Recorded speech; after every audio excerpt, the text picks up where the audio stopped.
JTM. 안녕하세요. 주식투자자 JTM입니다. 3월 20일 주식 이야기 시작할게요. 시장을 중점적으로 얘기 드리겠습니다. 전체적인 시장을 살펴볼게요. 해외 시장은 다우 1.19% 하락을 했고요. 나스닥은 0.74% 하락했습니다. 대형 은행이 지원하는 퍼스트 리퍼블릭의 주가는 하락을 했고요. 시장은 지원에 대한 안심보다는 금융 리스크의 확장 위험에 더 반응을 하는 모습이에요.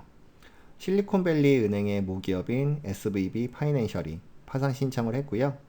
크레딧 스위스는 UBS 인수 얘기가 나오다가 오늘 우리나라 장 시작 전에 인수 확정 소식이 있었습니다. 주말에 고조되던 불확실성은 조금 해소될 수 있는 소식이었지만 시장은 아직 보수적으로 보는 부분도 있는 것 같아요. 이번 주는 우리나라 시간으로 23일 새벽에 FOMC 일정이 있습니다. 금리가 결정될 거고요. 현재 가장 높은 전망치는 25bp 인상이 가장 높아요.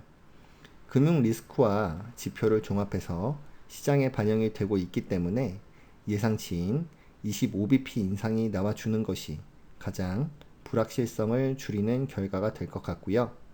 50bp의 인상과 점도표 상향이 나온다면 기술주 중심의 위험성을 가져올 것 같고, 금리 동결은 금융 리스크의 경계심을 내포하고 있기 때문에 증시의 불확실성을 증가시킬 수도 있습니다. 어떤 수치가 나오든 추가적인 불확실성이 없으면 조만간 정상적인 매매를 하는 시기가 올 것 같아요. 반복해서 얘기 드리지만 불확실성에 베팅을 하는 것과 불확실성을 피하는 두 가지 방법이 있습니다. 불확실성이 잦아드는 시점에 얼마든지 매매 시기가 오게 되고요. 불확실성을 기회로 한다면 큰 위험을 각오해야 한다는 점은 기억을 해주시기를 바라고요. 변동성과 불확실성을 구분하는 것이 중요합니다. 지금의 시장에서도 일부 급등주 매매로 수익이 났다고 하는 분들도 있을 것 같아요. 리스크를 감안해서 수익이 나면 좋은 일이지만 전체 계좌 수익률을 보면 그렇지만은 않습니다. 시장은 그렇게 호락호락하지 않고요. 그런 이야기에 현혹되지 않기를 바라는 마음이에요. 투기가 아닌 투자를 해야 평생 수익을 낼 수 있습니다. 국내 증시는 코스피 0.69% 하락, 코스닥은 0.6% 상승을 했고요. 수급적으로 코스피에서는 개인이 약 900억 매수, 코스닥에서도 개인이 약 1,300억을 매수했습니다. 원달러 환율은 1,310원에서 마감을 했고요. 섹터와 테마에서는 삼성전자의 시스템 반도체 단지 조성 관련 반도체 일부 종목이 상승을 했습니다. 시진핑의 러시아 방문 일정 시작으로 전쟁 복구, 재건 테마주의 상승도 있었고요. OLED 삼성 디스플레이 투자 본격화와 애플에 적용되는 뉴스가 다시금 재언급되면서 OLED 관련 종목도 상승을 했네요.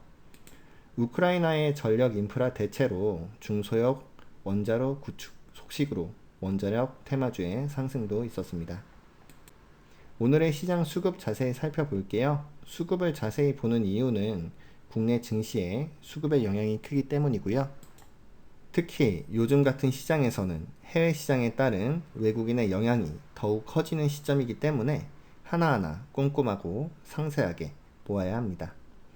미국의 투자 심리가 약화되면 매도세는 중기적으로 이머징 마켓으로 빠르게 전이가 되고요. 오늘 국내 현물 시장은 개인이 현물, 선물 전체적으로 5,100억을 매수를 했고요. 외국인은 약 4,700억을 매도했습니다. 기관은 금융투자를 제외한 자금의 약 4,200억 정도의 매도가 있었네요. 현물과 선물 모두 개인의 매수가 강한 날이었습니다. 대차 거래 잔고는 계속 늘어나는 추세고요. 공매도 가능 물량이 많아지고 있습니다. 신용 잔고는 조금 줄어들었지만 아직 많이 남아있고요. 개인은 삼성전자 770억, LG화학 510억, SK이노베이션 360억을 매수를 했고요. 외국인은 에코프로비엠 590억, 금융투자를 제외한 기관은 SK하이닉스 260억, 카카오 150억, 삼성 바이오로직스 130억을 매수를 했네요. 종목별로 큰 수급의 쏠림은 없었고요. 전체적인 수급에서는 상승보다는 하락의 모습이 조금 더 강해 보입니다. 이번 불확실성에서 저의 매매 대응이에요. 투자 아이디어에 조금이나마 도움이 되시길 바라고요. 오늘은 예정했던 전략대로 시장이 조금 상승을 하면서 주식을 매도를 했어요. 개인의 매수세가 강해서 매수한 자금으로 코스닥 인버스 ETF를 조금 더 매수를 했습니다. 조금 더 확실하면 비중을 실어서 매수를 할 수도 있겠지만 인버스 매수는 어디까지나 해지 전략이기 때문에 비중을 조절을 해야겠죠. 내일과 모레 변동에 따라서 인버스 ETF의 단기적인 매도는 고민을 해봐야 할 것 같고요. 현금 비중은 70%로 동일하고요. 현금 비중은 FOMC 증시 불확실성이 약해지는 시점까지는 유지를 할 계획입니다. 내일의 전략도 오늘과 동일합니다.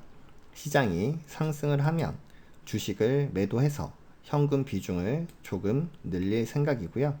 시장이 하락을 하면 현물과 선물의 수급에 따라서 외국인이나 금융투자를 제외한 기관의 강세 또는 이머징 국가 대비 우리나라 시장의 하락폭이 클 때 선별된 종목으로 저가 매수를 할 계획이고요. 전략은 변동성이 약화되는 시점이나 공매도의 증가 확인 후에 또는 신용 물량이 줄어드는 시점 세 가지 중에 하나가 만족할 때까지는 현재 전략을 이어가려고 해요. 추가적인 악재가 더 나오지 않으면 예수금의 대기는 이번 주로 종료가 되겠죠. 불확실성이 변동성이 되는 시점에 스윙 전략의 매수 종목, 매수 타점, 매도 타점, 단기 매매 종목과 맥점에 대한 이야기를 다시 드리겠습니다. 현재는 절대 급하게 매매해서는 안 되는 시점으로 판단이 되고요. 이 시기를 지나면 크게 수익을 낼 수 있는 시점이 반드시 오기 때문에 시청자분들도 쉬어가는 시점으로 마음 편하게 시장을 지켜보시기를 추천드립니다. 개인적으로 장중에 주식을 하루 종일 보고 있지는 않아요. 요 며칠은 약간 경계하는 기간이라서 긴장감이 있고요. 군대의 준비태세 그런 느낌입니다. 오늘 하루도 수고 많으셨고요. 내일도 가벼운 마음으로 시장에 현명하게 대응하시기를 바랄게요. 구독과 좋아요도 해주시면 감사드리겠습니다. 시청해주셔서 감사합니다.